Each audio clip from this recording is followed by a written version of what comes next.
Hello and welcome to this episode of Superhero Ethics. Today we're talking about the movie Dune, in particular focusing on concepts of colonization and religion and messianic ideas and who creates messianic ideas. We're doing that with a good friend of mine, someone I know from my time as a pastor in the UCC, Chris McArdle, and we'll be getting into all of that right after this commercial break we have no control over.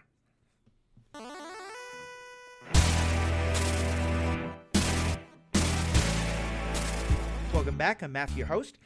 I have to say, this is an episode that I've been really excited to try and make happen for a while.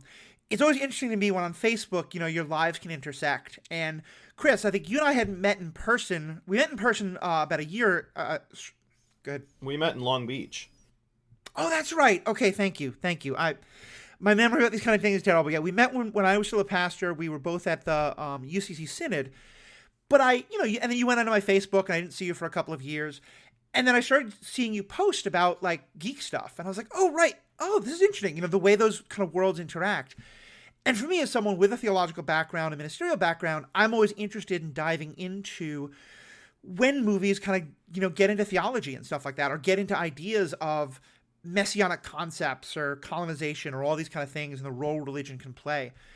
And Chris, I've really enjoyed your perspective on those kind of things and the way you've been posting about, the same kind of love. And so when I started seeing you post about Dune, I was like, okay, this is a great time to invite Chris and get him on the podcast. Thank you. Glad to be here. Cool. Well, tell us just a bit more about yourself in terms of both the pastoral background, but also just your interest in Dune and geeky things and kind of where all that comes from. Well, I am, as you said, I'm an ordained United Church of Christ pastor. I have been since 2009. Graduated from Eden Seminary that same year. I'm actually United Church of Christ on both sides of my family. And okay. my mother's father was a UCC pastor. And then there's a great-great-great-grandfather down that same side of the family. And I grew up in a geeky household. My parents would take us to all the movies, all the sci-fi and fantasy type movies, Disney animated films. The first film that I remember seeing in the movie theater was Star Wars in 1977. Nice. Although about all I remember is seeing R2-D2 and that we were there with my uncle and his kids too. But I do remember it. I have a memory. Nice. And my folks, I think it was mostly my dad, we had subscriptions when we were kids to Fantastic Four, Amazing Spider-Man, Marvel Team Up, Battlestar Galactica, Star Wars, all those comic books. And the rule in the house was that we couldn't read them until Dad did. Okay. And then at some point, I grew up in a small town. We could just ride our bikes to the movie theater for the 2:00 matinees on Saturday afternoons. Dune, which I didn't read until many years later. And once I read it as an adult, I went, oh, I understand why I never read this as a 10-year-old. Yeah. I didn't think it might have gone over my head. But my friends and I, rode our bikes down and saw Dune. And in 1984, when we were 10 years old, and I think it was my first PG-13 movie. Because I'm pretty sure Dune was maybe the second PG-13 movie ever. I think that's right, after Dreamscape. And we were handed the vocabulary sheet, which you can Google and seek pictures of it, because it had so much strange language in it that the filmmakers apparently thought you needed a little bit of help. Right. And they're not wrong, right? And in fact, I think the version I saw on the screen was the longer version that was an Alan Smithy movie. Okay. Because I remember seeing things like a sandworm being drowned, which is not in the shorter David Lynch version, but it's in the longer version. I've always just loved the geeky stuff. In college, I sort of fell for Tolkien. I got a late start on Tolkien, but I had grown up with Narnia, and that sort of religion plus fantasy started working on me at that time. Yeah. Such that in college, when I was really more of a biblical studies major. I didn't think I was going to seminary or anything like that. But I really started enjoying seeing that sort of biblical kind of storytelling in a different context. Because to me at that age, the Bible just basically read like a fantasy novel. Yeah. In parts.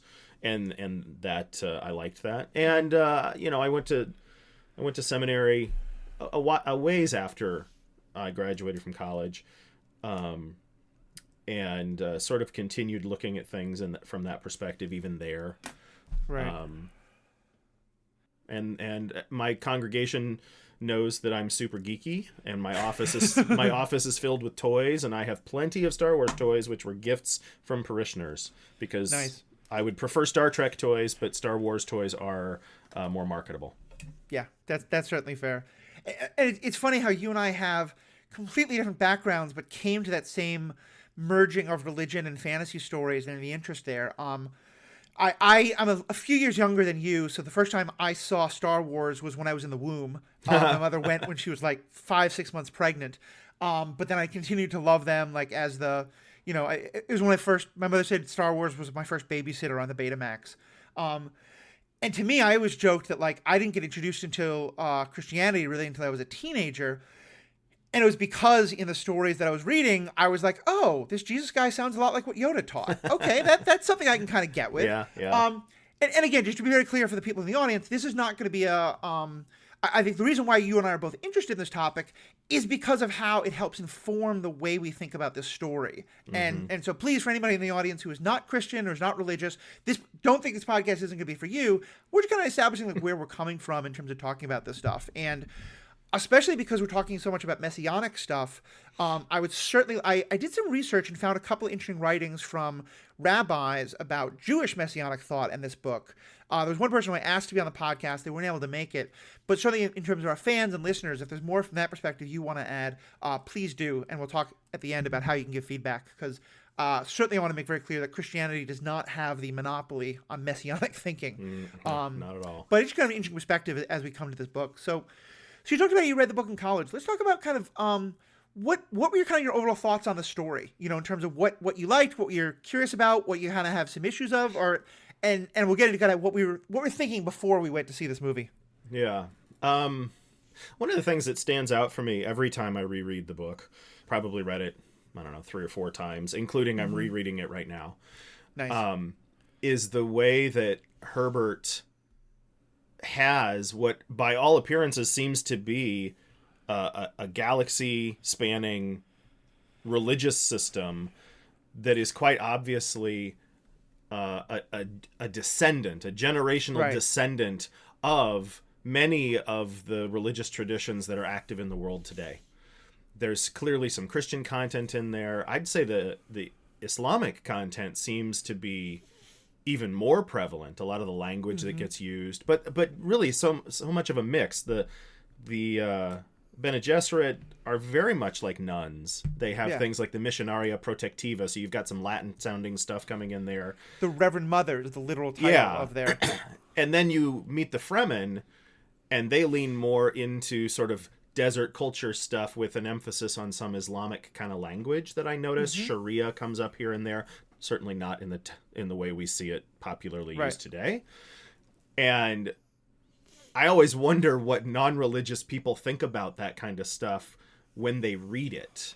Right. And it's fascinating to me. And I love the fact that they have a Bible, the Orange Catholic Bible, and that people read it devotionally, and that it is obviously many, many, I don't even remember how many thousands of years we are in the future from where we are now. I think it's 65,000 was the claim. Oh my gosh, is that what it is? But that something like that has, these stories have persisted and changed and evolved over time.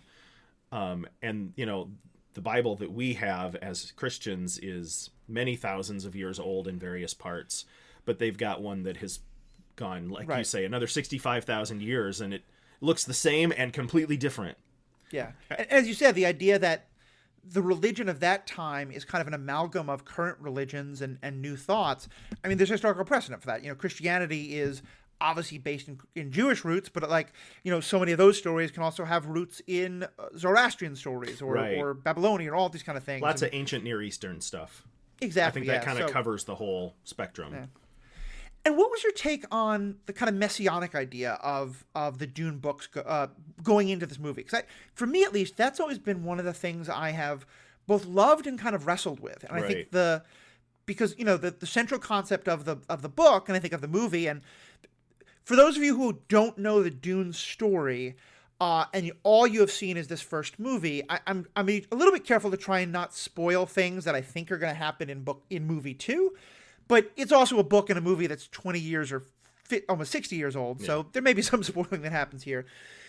But, one of the main concepts is this idea of the person who has been kind of bred by the Bene Gesserit to be this messiah figure for the Fremen, the one that they talk about and think about. And certainly in the movie we'll get to, like, that's a very strong theme.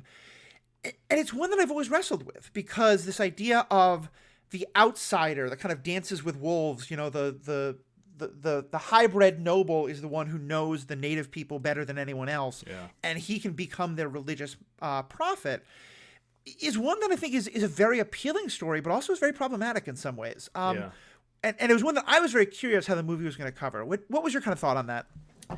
Well, I mean, I've had a lot of those same concerns, because, the last thing we need is another white savior story. Mm-hmm.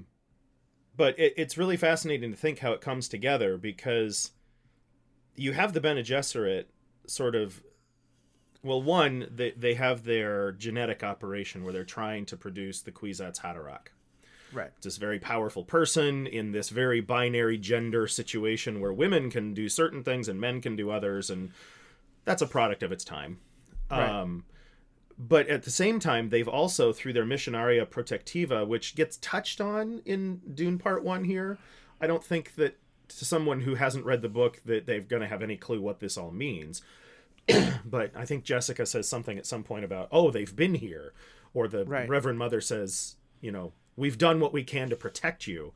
And that's by seeding all of these worlds, including the Fremen on Arrakis, with these legends that Bene Gesserit can then come in and manipulate to their needs. Right. So there's this very sort of earthly, to use my pastoral context, earthly and heavenly, right? There's this very sort of earthly effort to manipulate, to claim and manipulate power to their end. Right. But and you start to see this in Dune 1, it spirals out of their control. Partly because, as we see right off the bat, Jessica sort of messes up their genetic profile. She's supposed to bear a daughter, but she ends up bearing a son, and they're all kind of freaking out, and they're wondering if they've just accidentally created the Kwisatz Haderach, perhaps a generation too soon. The book gives us a lot more information about that in the first half. The movie didn't really touch on it, and I don't want to say much more on that line, because Dune Part 2 is likely to reveal a lot of what's really going on there. But I haven't decided if Herbert would want us to think that there is God, in whatever form God looks like in the Dune novels, operating in the background. But it's like humans set something into motion that they couldn't control. Right. And I think it also betrayed a fundamental misunderstanding of how the Fremen work and how the conditions on that planet took that story and turned it into something massively powerful. And Paul and his mom fall into that and immediately start to lose control. Right. And I think that, go ahead.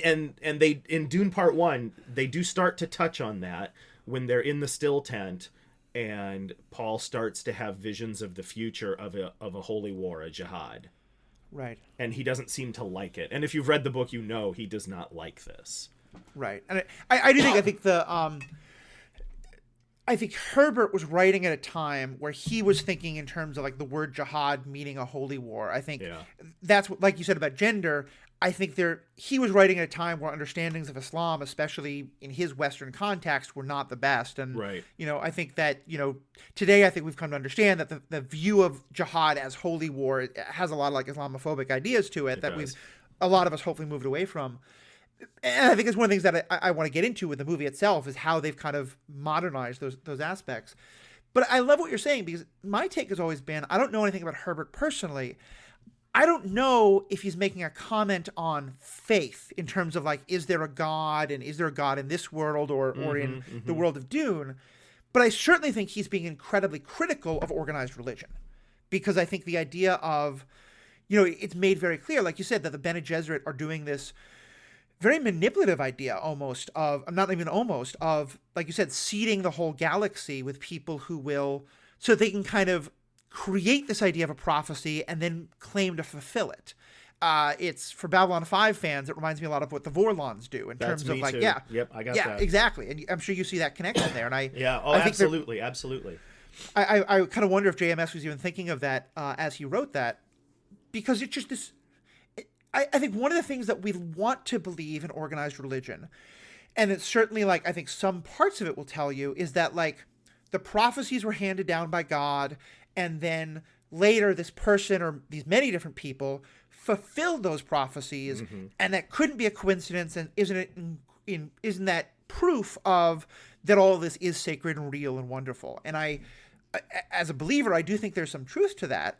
But I think when you really dive into the biblical record, one thing you realize is, when the Gospels are saying which of the prophecies that Jesus, fulfilled, they're cherry picking a little bit to kind of make the point. They're writing it all after the fact. Right, exactly. And shaping the story to fit the pre-existing content. Right. It's kind of like people who look at like, I think it's Nicodemus, who was supposed to have like predicted so much of the future, and everyone now and then people will be Nostradamus, thank you. Two very different characters. The thing is, Nostradamus predicted like thousands and thousands of things, and when you throw that many darts at the wall, accidentally some of them are going to be right. Something's going to hit. Yeah. Yeah. So let's talk more about the Bene Gesserit. Like, what do you think of this idea of a religious group that is, like, do they have any kind of altruistic motive? Is this just about holding their power, or like what they think the world should be? What's where do you think they're going with that? I got all kinds of thoughts about that.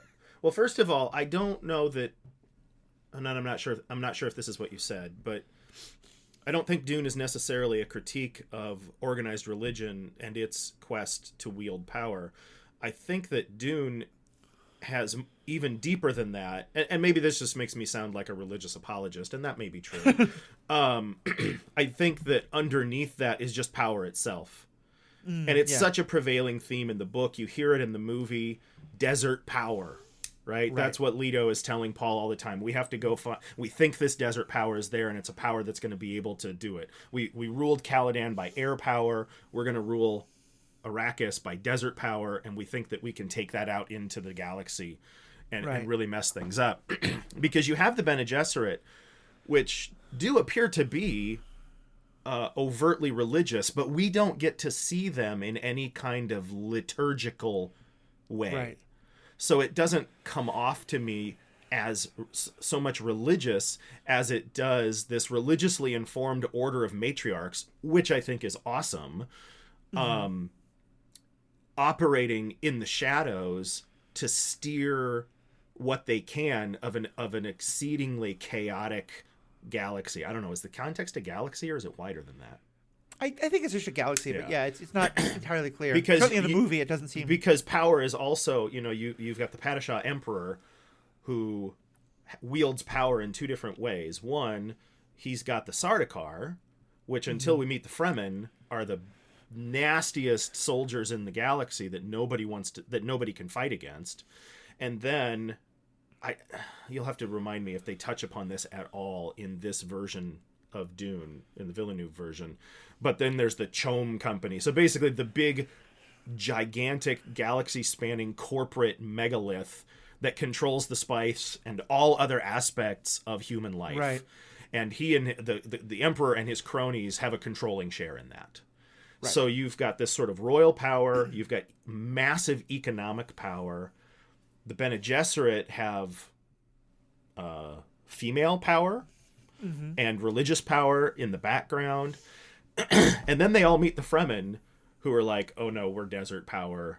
And they are actually the truly religious ones that you see, which is not something that we see too much of in the first movie here. Yeah. There's kind of two things I'll say to that. One is just kind of the questions you brought up. I don't think they went... I actually was on a podcast last night. I'm also doing I was actually recording a podcast last night. I have another podcast that's more about Dune generally that you can find on the Next Reel family of podcasts. So definitely check that out too as well. I'll include a link to that in the show notes.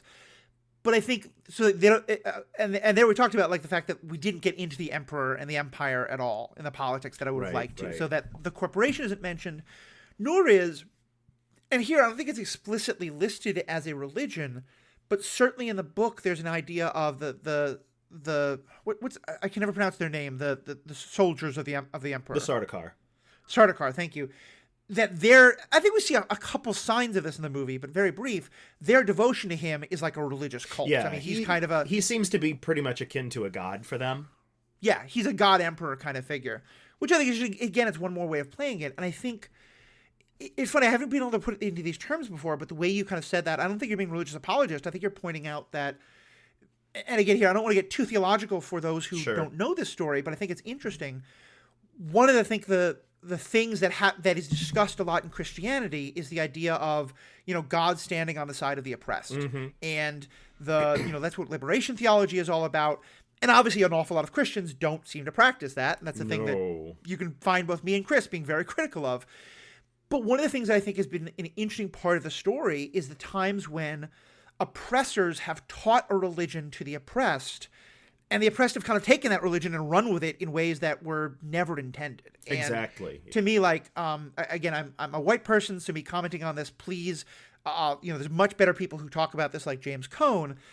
But I'm kind of wondering here, like African-American, Black Christianity it was taught by white slave masters to slaves as a way to try to justify slavery. And yet Christianity grew to something that became not the only, but a major force in sort of that part of Black liberation and breaking out of slavery and the civil rights movement and things like that, as well as other Black religious traditions like Malcolm X and Black Islam and things like that.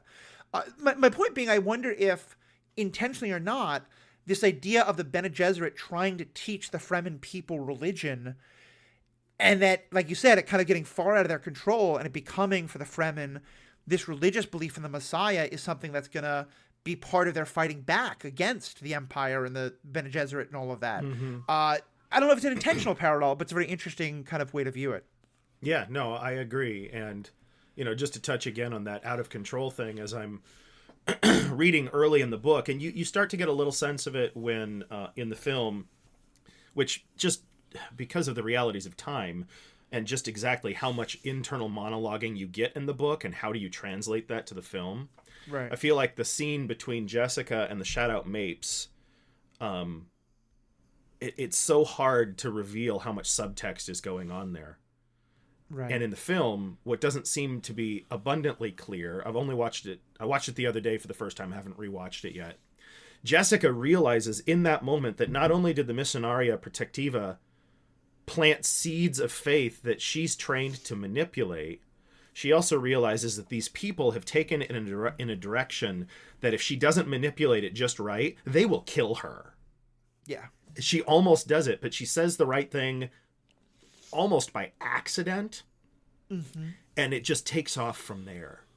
Right. And, it's interesting to me to think somebody might read this, and I wonder how many people would read that phenomenon and read a higher power into it. Like, if this were Tolkien would say, like, oh no, this is totally sort of like something in the background is manipulating events, it's such a strange coincidence that the ring falls into the hand of a hobbit. Gandalf says you were meant to have it. You don't get that in Dune. Right. But it's not hard to imagine the Fremen themselves saying, no, you were sent to us.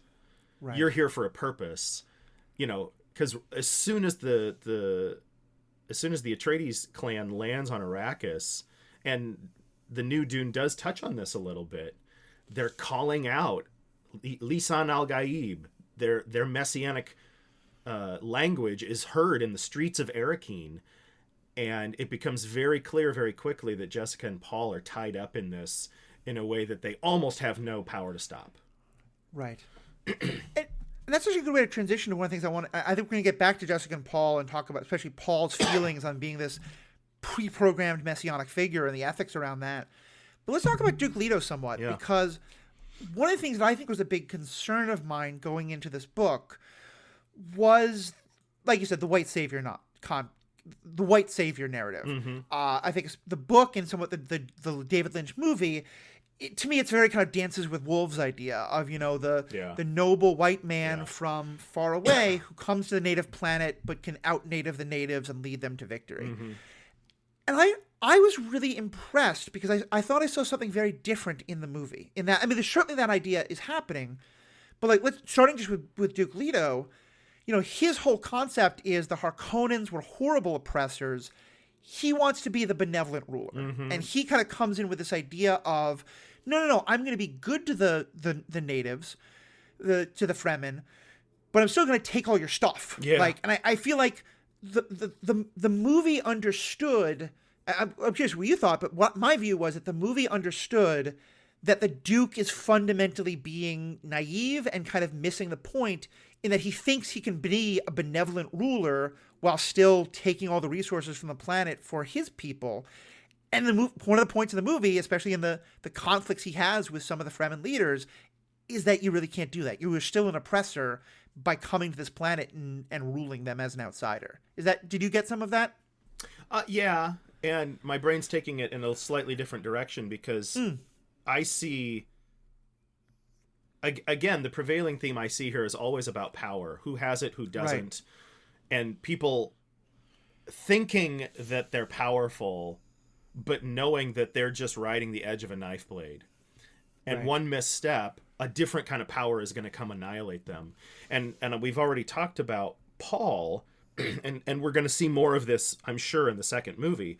if it gets made. Yeah, if Warner Brothers actually demonstrates some courageous funding of a new movie, which I'm worried about.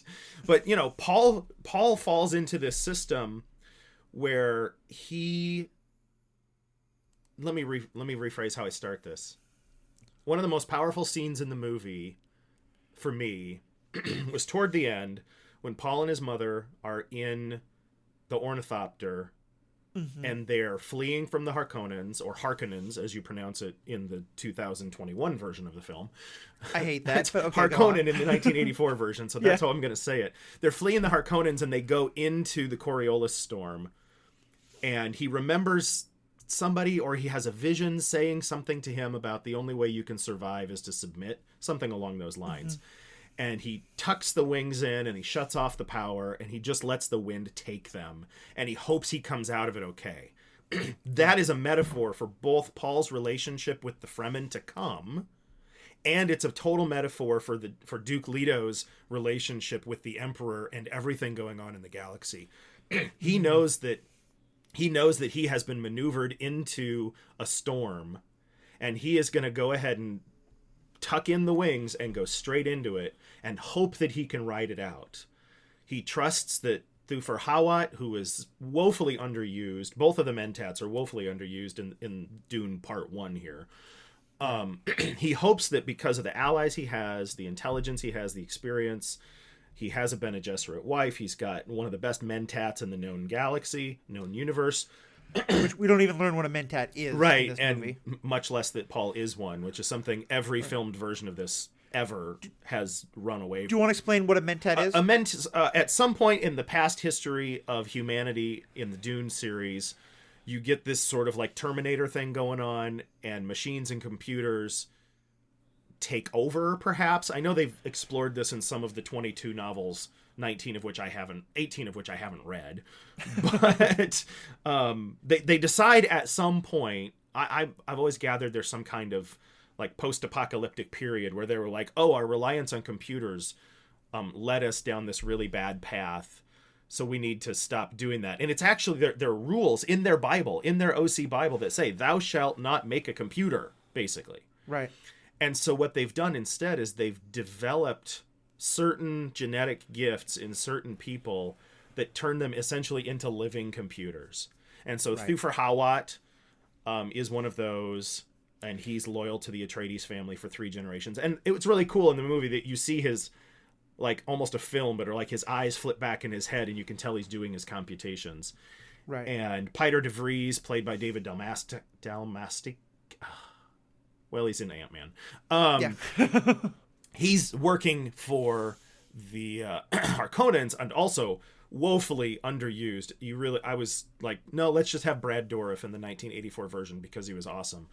And they are human computers that calculate the odds. They're like C-3PO sitting in the cockpit of the Millennium Falcon saying, "Oh, the odds of this succeeding are 476,000.3 to 1." And Thufir Hawat knows that the Atreides family is moving into a trap, and they've convinced themselves that knowing it's a trap gives them the chance to survive it. Right. But that storm they fly into at the end of the movie, you are completely powerless. And part of the reason I think Duke Leto fails is because he's still trying to put his thumb on the scale. He's still trying to assert what power he perceives himself as having. Right. But at this point, there's just too much stacked against him. Yeah, I love the way you talk about that ornithopter scene. I hadn't seen those details necessarily. I got a sense of that, but I think you really put your finger on it exactly. For me, the scene that is so fundamental with Duke Leto is when he's talking to the Fremen leader, I think it's Stilgar, and he's trying to explain how he's going to be this benevolent ruler, and he's going to let them, have a lot more freedom than the Harkonnens did. And the leader, Stilgar, is like, well, great, but just don't come into the desert. Yeah. And Leto, that's where the sort of rubber hits the road, where he's like, I want to be this benevolent ruler, but I need to get the spice. Yeah, I need to make money. Right. And I feel like that's kind of, to me, that's that moment of him having to realize, like, he can't just have this perfectly benevolent relationship with a Fremen if he is still their ruler. Yeah. He is inherently a colonizer in that moment. Right. Especially because it gets hinted at a little bit in the movie, and I hope they're going to develop it more in the second part. So I guess we are kind of spoiling some things for the second part. My apologies. But it's, again, 40 years old. When the source material is that old. Yeah.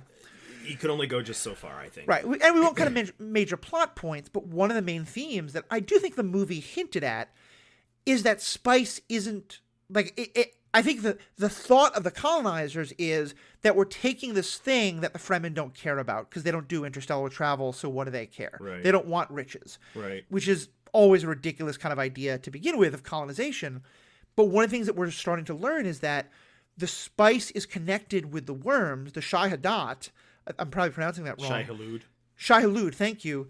And that therefore is sacred to them. That the spice and the Shai-Hulud are in some way connected to the creation of the spice, and the Shai-Hulud are sacred to them, and so the spice is sacred to them. And right. So I think it's again a major turning point of realizing, like, this whole thing you're doing of taking the spice melange is never something the Fremen are going to be fully okay with. Right. I mean, it's in this context where water is the most valuable thing, and that's what the outsiders come in and they see. They're like, oh, water is so powerful. And you do get, they touch on that in this movie, because they talk about the 100 palm trees.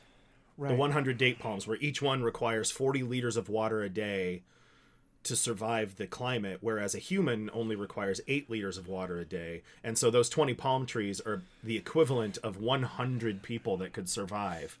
Right. And I think Paul says, shouldn't we take them down? And like, no. Some of the people see this as a sacred kind of thing.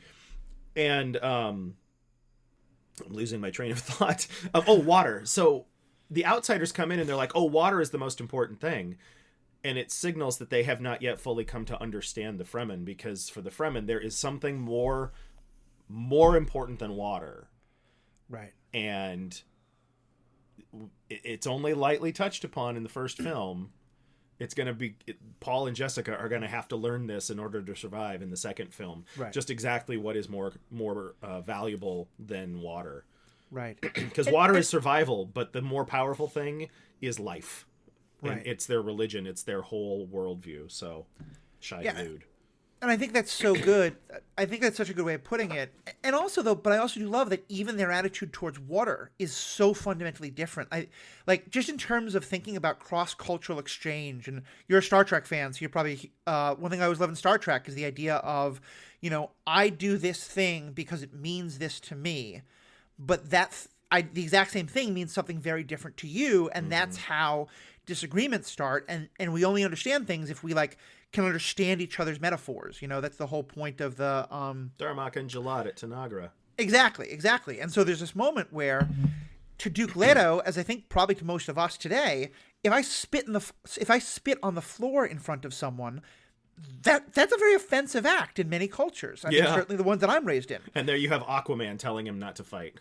Yeah, exactly. That's a meta joke, though. Yeah, but in this world where so much of what you do at every moment is to conserve and recycle the water of your own body and to never waste it, the idea of spitting your water on the floor, because in some ways you're kind of giving it to someone else. Like I think that there are cultures where like moisture on the ground is wiped up and saved. Yeah. You're giving someone the literal moisture of your body. And I just love the way the movie showed that. I love that whole idea, because it is from the book, I believe, of just how fundamentally different these cultural understandings are. And as you said, that Jessica and Paul, he could never actually be the messianic figure that the Bene Gesserit want him to be while he's living as an Atreides. He can't be both the colonizer and the religious figure for the colonized. He has to become one of the colonized. He has to become part of the Fremen. Which, in the 1984 movie and in the book itself, you have the perfect visual metaphor to symbolize that, I guess, going native dynamic by the bluing of the eyes. Right. Because by the time his eyes go completely blue from his constant exposure to melange, that's the visual cue that he's becoming of the oppressed. He's no longer the oppressor. Although, of course, that's not true. Because what he's going to turn around and do is leverage his heritage and his new power to create new power and seize power. That's what his vision is showing him. Right.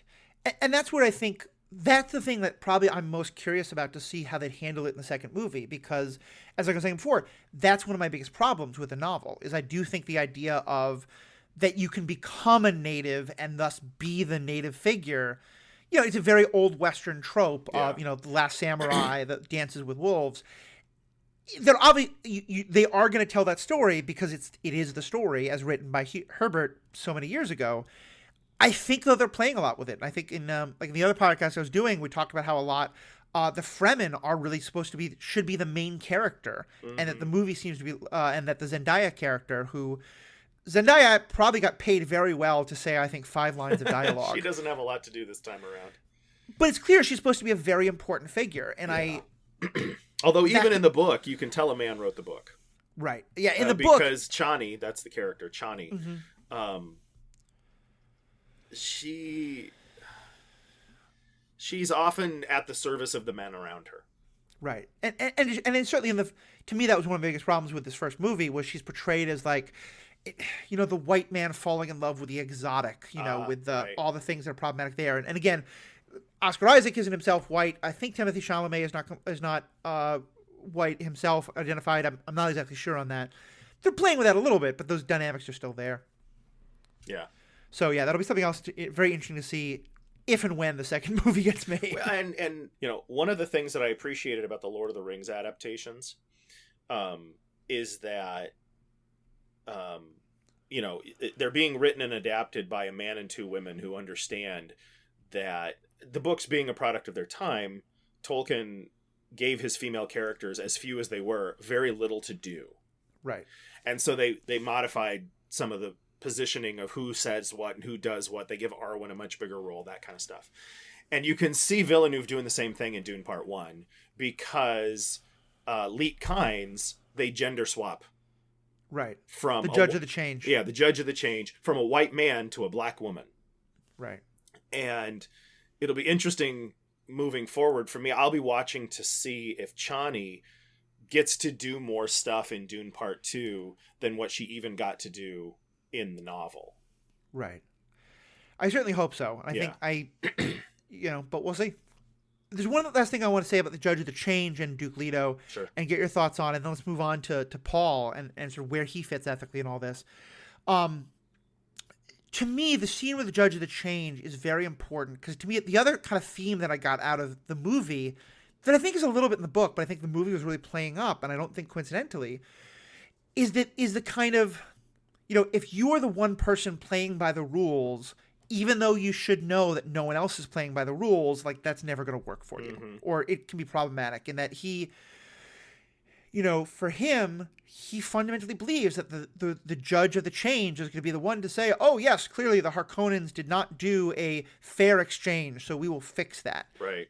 And they don't care. And again, I try not to make too many like outright political statements, but I think even from any I try not to make too many outright political statements, but I do think that, like, in our own world, there's certainly one perception of what's happening is that one group is not playing by the same democratic rules that others have for a long time, and there's a frustration that the other group is continuing to assume that they're doing that. And I think that, clearly, I'm coming at it from the left. I think some people from the right see the same thing happening, but in the other direction, which is not a frame I agree with. But my point is that I don't think it's coincidental that I don't think the movie is trying to make a, like, Trump is the Harkonnens point at all. But I do think that having a point of belief in the system when everyone else is cutting corners all the time, it can get you into real trouble. That there's Leto to me comes off as incredibly naive. In his belief absolutely. That, like, the Duke of the Change, the judge of the change is what will save him, when clearly she doesn't actually have any power anymore. Yeah, and she knows that. Right. I mean, she knows that she's a figurehead for the rules. Right. And Leto is hoping that the rules will be his savior, but Leet already knows. Leet is such an interesting character. Double agent isn't the right word. More like dual loyalties here. Yeah. Because Leet sort of plays the game with the Empire, with the Emperor, even to the point of saying, I'm not allowed to help you. Right. And I don't think that's necessarily so much by the rules as it is also, I understand that this authoritarian in charge has basically told me to stonewall you. That's sort of the impression I get sometimes. Mm-hmm. And yet, Leet has also gone native. Although, on multiple readings of the book, I keep thinking that Leet was native to begin with, and my brother said that was a misreading of the text.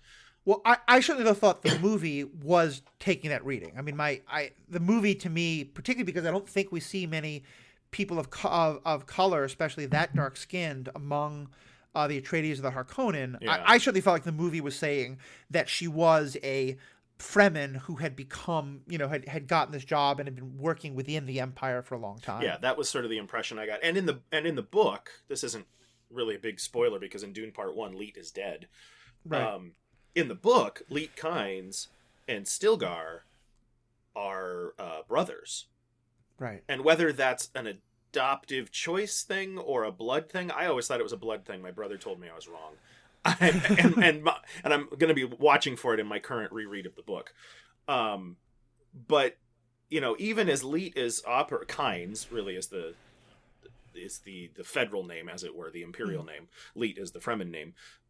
Even though Kynes is working within the system, Kynes has her own agenda as a Fremen.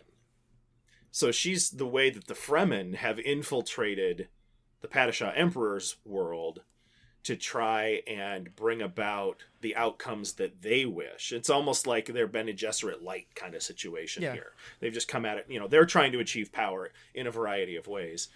And the two brothers, in a way, are great.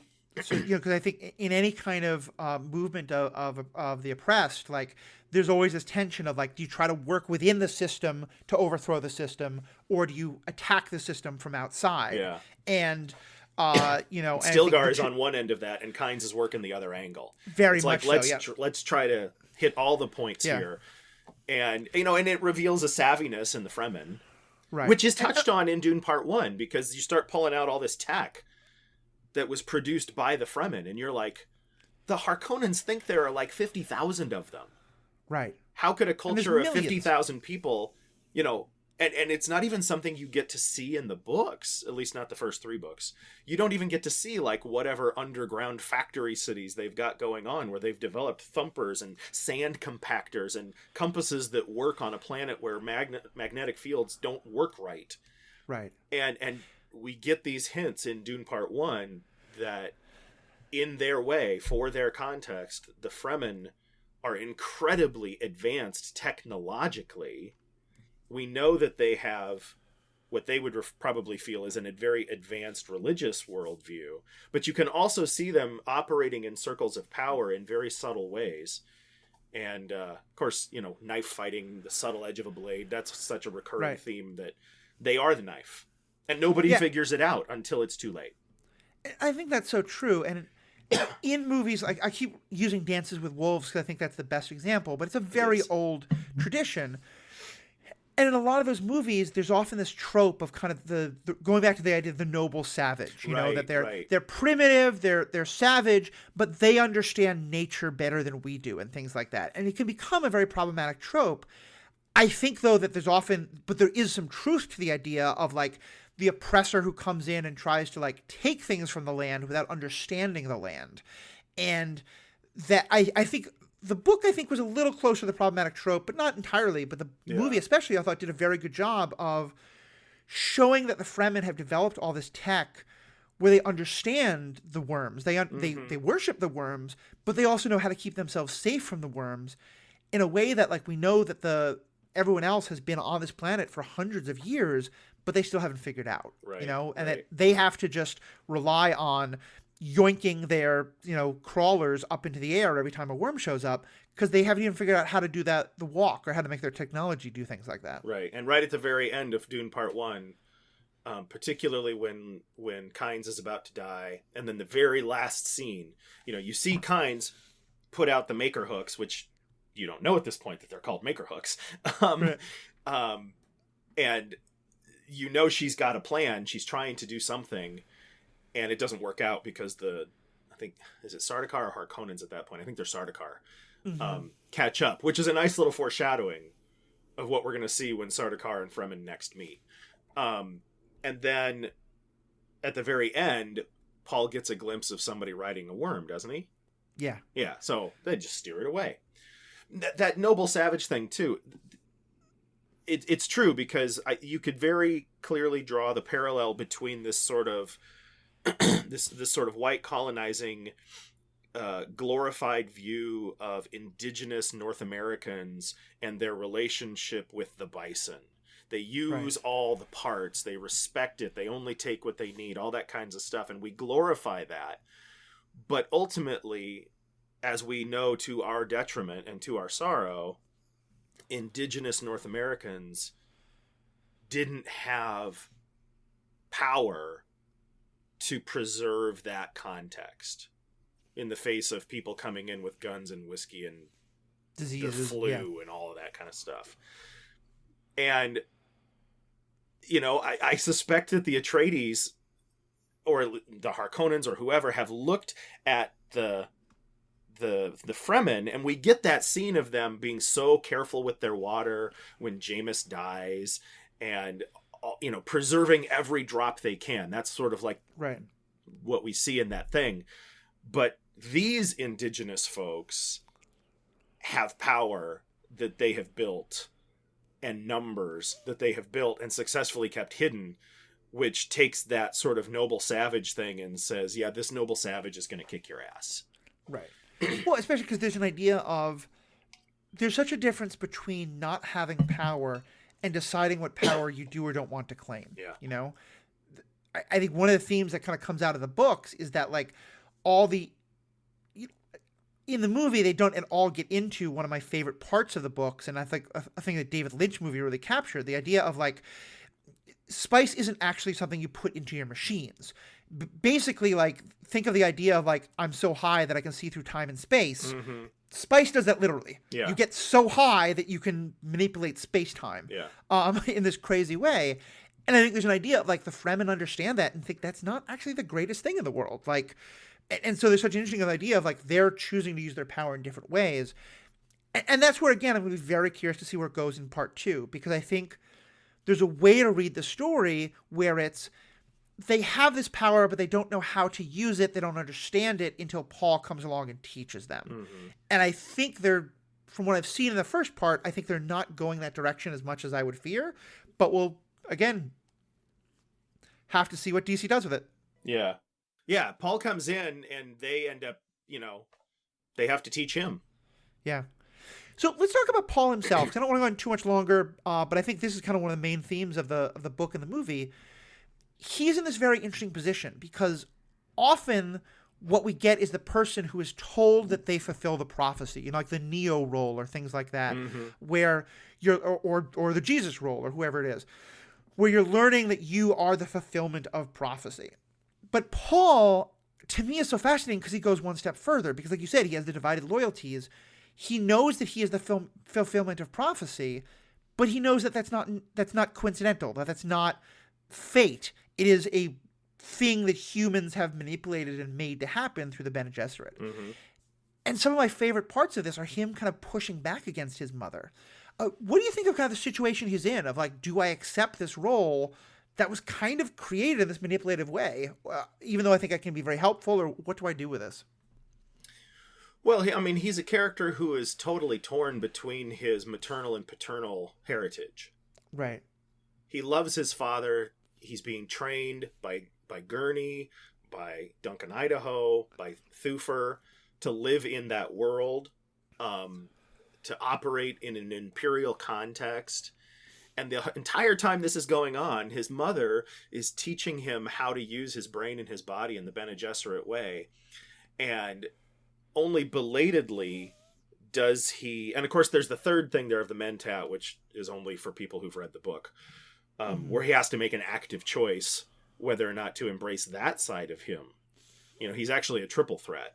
But he has to decide which way he's going to go. And once he learns, the Reverend Mother comes, Gaius Helen, to sort of interrogate him and find out if he's human, which I'm really glad that scene was largely preserved from the book. He learns so abruptly at that point that the stuff that his mom was doing with him was toward a much deeper, had a much deeper motive than he ever appreciated.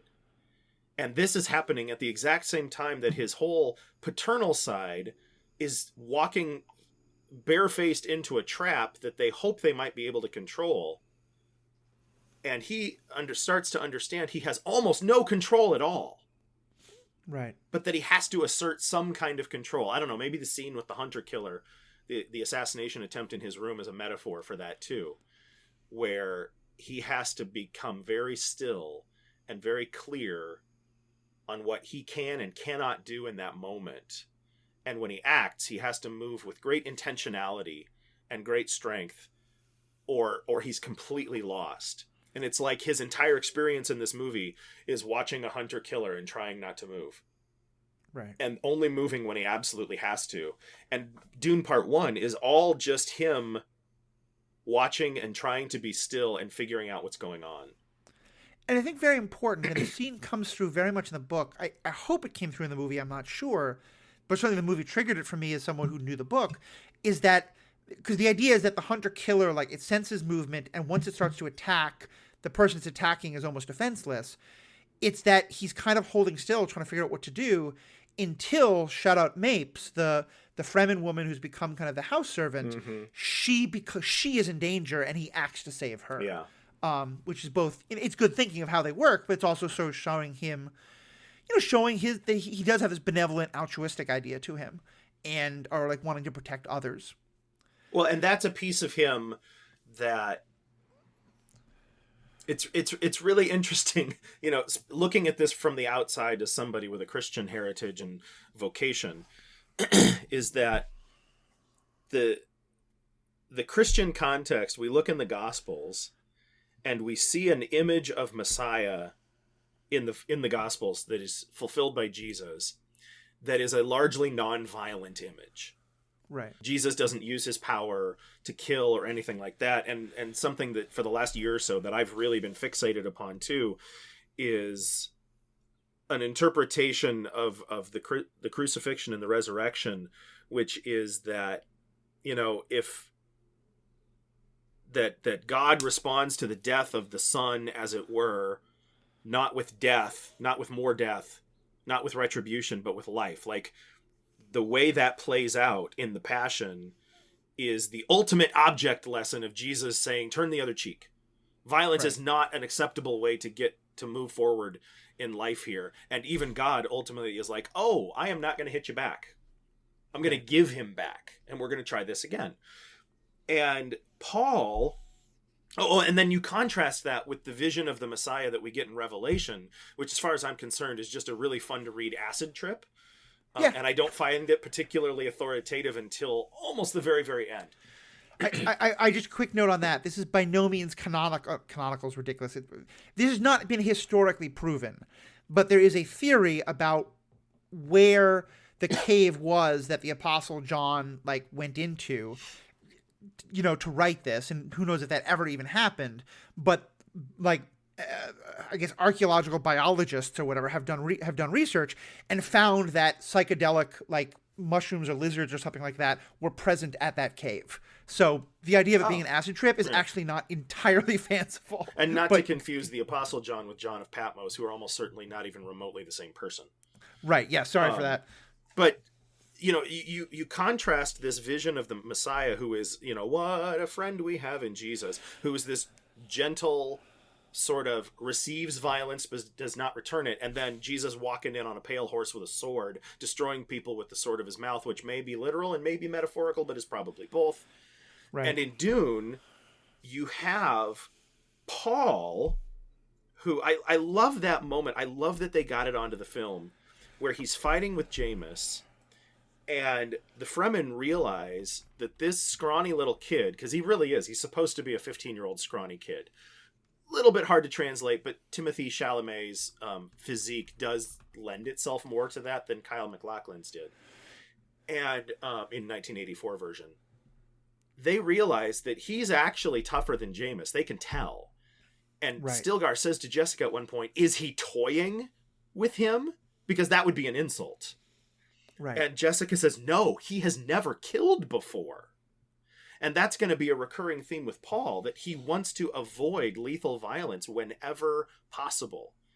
And, in this universe where all the levers of power are turned by lethal violence, Paul does not want to do that. And in that I think is where he becomes his most messianic in a way that resembles the Jesus that you and I have preached at various times in our lives. Right. Because the way the Fremen view him is not that at all.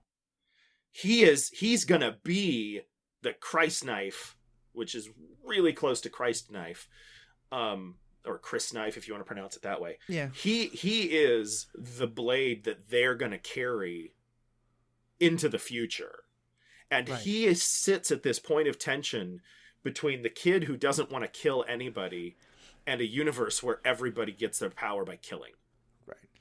And I think that's very interesting, especially because I see a different side there, which is, granted, I've recently been on this kick of reading a lot about the origins of Superman and how I think one thing that we can often forget, especially because Christians have so sort of claimed this idea of the Messiah, and obviously it's one I religiously believe in, but the idea of the Messiah comes from Judaism. There are many other religions hold a similar idea, but the reason why, most Jews did not convert is because there was an idea. There were many, many reasons, but one of them was that the Jesus was not thought to be the Messiah as prophesied, in part because there was elements of not of sacred violence in some horrific way, but that being a leader who would help in the fight towards freedom.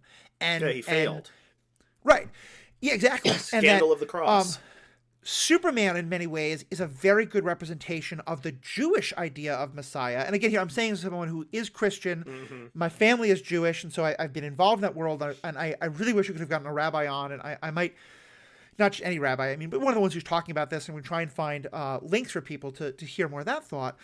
Because one of the things that I've heard there is that the idea of not wanting to use violence, but willing to use violence when it is necessary, as Superman does, for example, is kind of an idea of that thought. And so, yeah, I don't know. I don't believe Herbert was Jewish, although people pointed out a number of other Jewish resonances in this work. But yeah, it's interesting how I feel like in the Paul character, we can really get this kind of wrestling with Christian messianic ideas, Jewish messianic ideas. I know that messianic thought is a big part of some parts of Islam as well. I can't speak to that, but I think to me, Paul's a very interesting character because he's not just a Christian messianic figure, although we in the West probably or we in the Christian world see that often. But yeah, it's very interesting how many different kind of messianic aspects there actually are out there. We in the white Christian world. Yes, Let's be super clear on that. Yeah, very important as well. So yeah, I think so at the heart, 'cause I mean this is an ethics podcast as much as we're talking about religion and colonization. What's your thought on the choice that Paul is facing? And kind of, I'm guessing viewers are just the first movie can guess what he's going to choose, but even putting that aside, like, he's in this place where he's been presented with the chance to, the people want to think of him as this messianic God figure. Yeah. He's right now wrestling with claiming that. What's your kind of feeling on, like, the ethics there of the choice that he's facing? Well, it sort of brings me back to the Coriolis storm, the Ornithopter and the Coriolis storm, because in that moment he has to submit to survive. Right. But throughout his story, what we're going to see is him attempting to use what power he has, which is an enormous power, but perhaps still not great enough, to mitigate the harm that he sees coming. Right. And it's like, what is it? My training in actual formal ethics is pretty limited, but the telos that he sees, the outcome, the goal, he wants to try to, it's a violent outcome. Right. And the other way to get there is to try to get there with, rules, and that's the way his dad has gone. And he's going to constantly here sort of be buffeted by the winds that are blowing all around him, where he's going to continue to try to shape the path he's on in a way that mitigates damage and chooses to not kill, even though he knows the outcome is just going to be bloody, bloody war. Right. Which is a little depressing, but that's the path he's on. Yeah. I think there's some truth to that. I think the other thing that I see is, especially in that fight where he's willing to kill, it feels like he doesn't go to them and say, "Here I am. I am your messianic figure." He says, like, "Hey, me and my mom just got chased out of our town. Can you help?" Yeah. And it feels to me like there's a sense of, and I want to reread the book because I think this is somewhat in the book, but again, maybe not as much. It really to me is presented as, I'm here to listen, not I'm here to talk. I am here to be with you and become one of you. And then I think he sort of has an attitude of, if then after that you decide that I am this figure because of what you see in me, let's talk about it. But it feels like he's really trying to say, I don't want you to think of that for me because of what my mother and my mother's people taught you. Yeah. All those Except years, that it's his mother's training that is going to help him the most. Because the Bene Gesserit training, above and beyond many other things, is fundamentally a level of active listening that says, do not do anything until you're sure what you can do. Right. Because, they are actually listening to inflections in the voice and body language and all of this stuff on a level that nobody else does.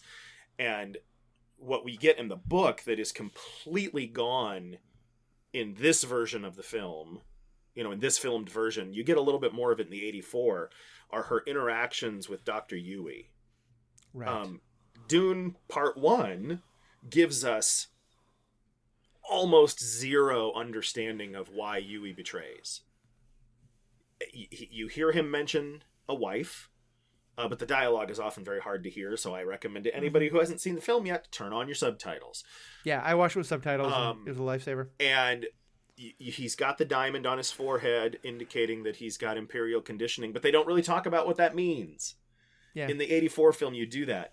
And in the book, there's this amazing scene between Yui and Jessica where she's watching his body language and waiting and waiting and waiting, but ultimately misreads it because she's a little distracted. And he knows it because his wife was a Bene Gesserit and she taught him. And it's just like a chess game.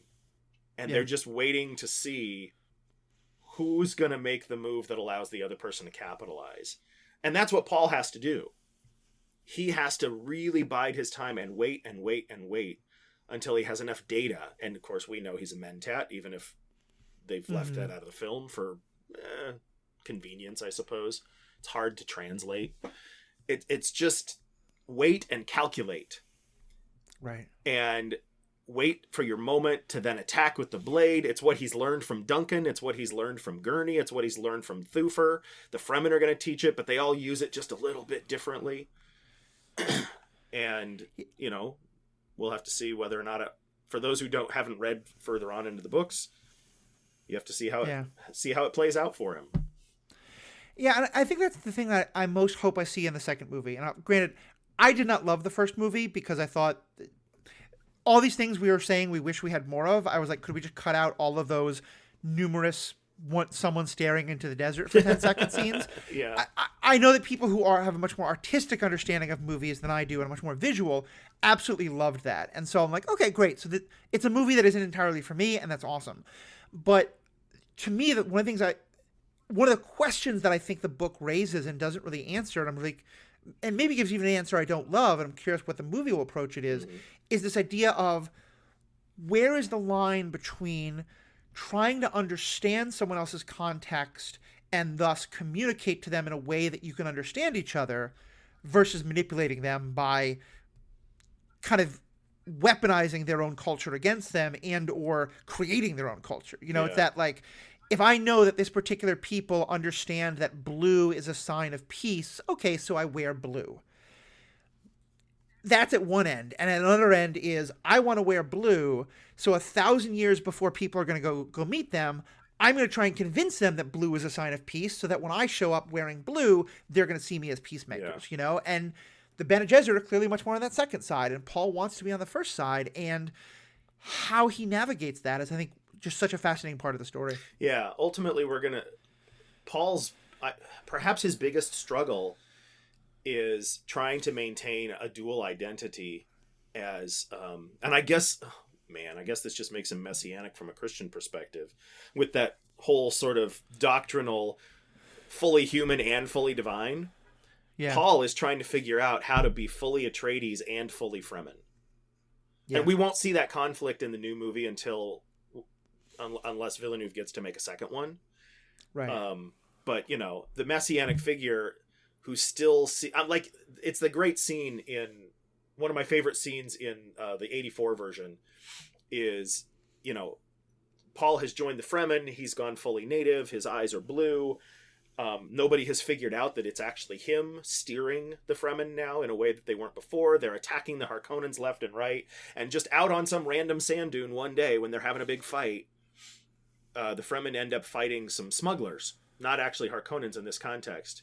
And Paul comes up to Gurney Halleck in the middle of the field of battle. And Gurney thinks he recognizes him, but all his eyes are showing him are a Fremen. Right. Who kind of looks like this kid he once used to train. And then Paul holds up the hand and he's wearing the signet ring still. And then you get this wonderful sort of reunion between the two, and Patrick Stewart is going, "You young pup, you young pup." Yeah. And I get misty-eyed about the whole thing. But you know, that's Paul's trajectory in this film, is trying to be both things. Right. And the question is, does this work for him?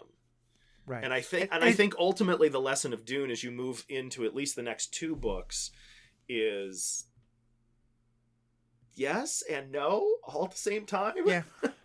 Well, and especially because I think it's one of the people I was on the podcast with the other night, again on the next reel, and I'll post a link.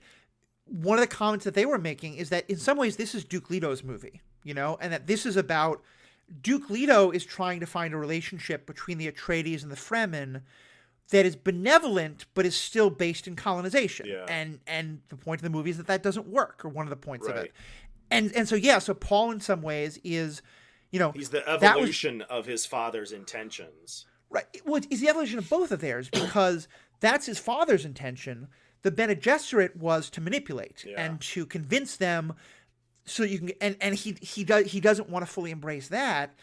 And so I think, kind of as you said before, he's trying to go right into the storm. He's trying to say, I'm not going to try and tell the Bene Gesserit that I'm here to be beneficial. I'm not going to tell them that I'm here to fulfill this. I'm just going to go be with them and see where the storm takes me. Do what you can do when you can do with what you have. Yeah. And you may not get to where you want to go, but you're going to get somewhere. Right. Yeah, for sure. So I think it's a good place to kind of wrap up. Do you have any other last comments or questions you wanted to bring up about this? All I will say is that I did very much enjoy the film. I think that I will enjoy it more over time, I hope. Mm-hmm.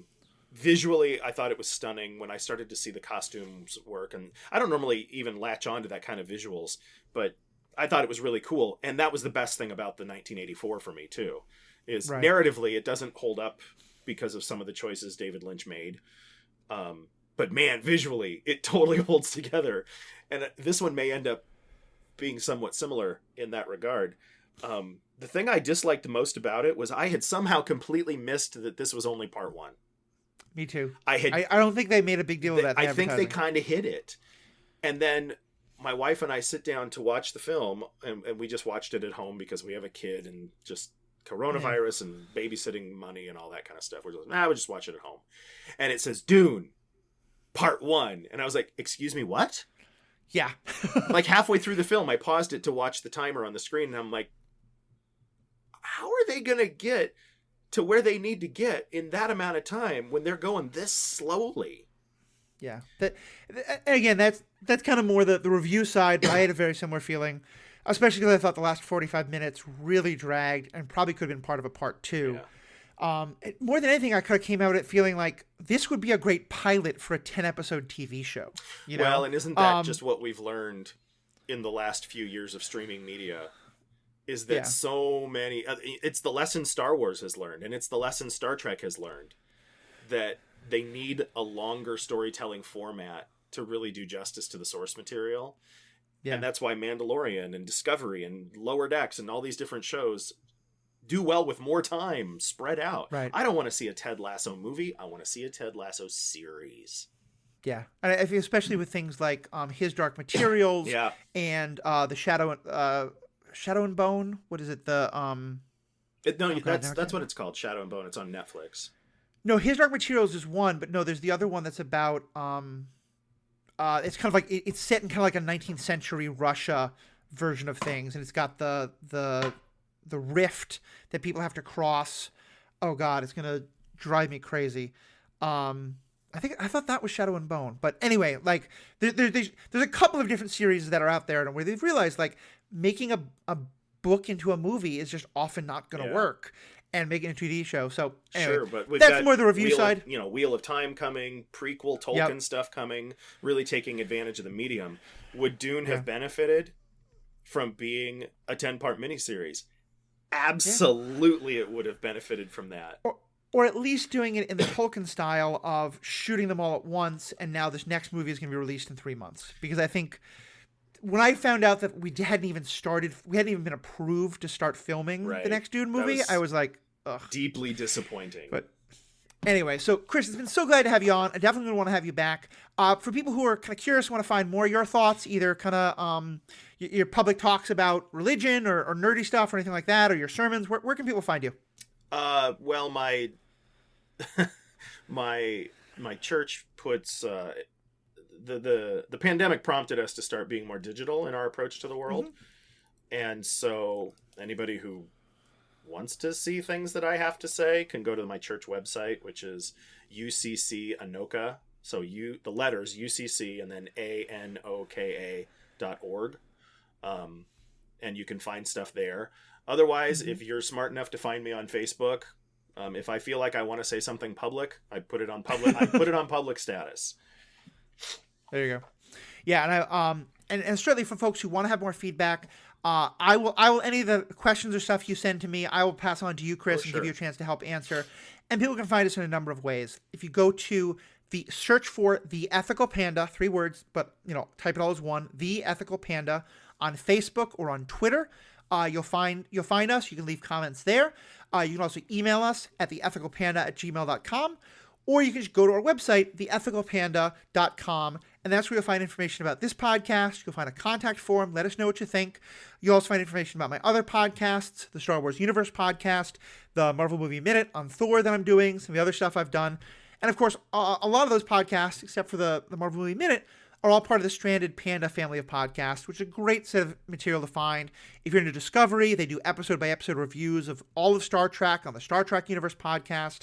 My friend McArdle, who helps run that network, he and I are currently recording episodes that will go live next year for the new season of The Orville, which I will maintain is the best Star Trek show currently on TV. And Chris, I know you and I have some disagreement on that. You and I have a difference of opinion there. Yeah, it's sort of like, it's in the same way that I think fan fiction can become canon, because it's 100% fan fiction, but with the serial numbers wiped off. But yeah, check all that out. Check out what Chris is doing, and let us know what you think. There's so many questions we raised. I would love to hear from you. I'd love to hear from you if you're from a different perspective than Chris or I are, or, non-religious or a different religious tradition, or just whatever you think. Tell us how wrong we are. Tell us what you agree with. Tell us your own thoughts. Love to get that feedback. Thank you so much, everybody, and have a great day.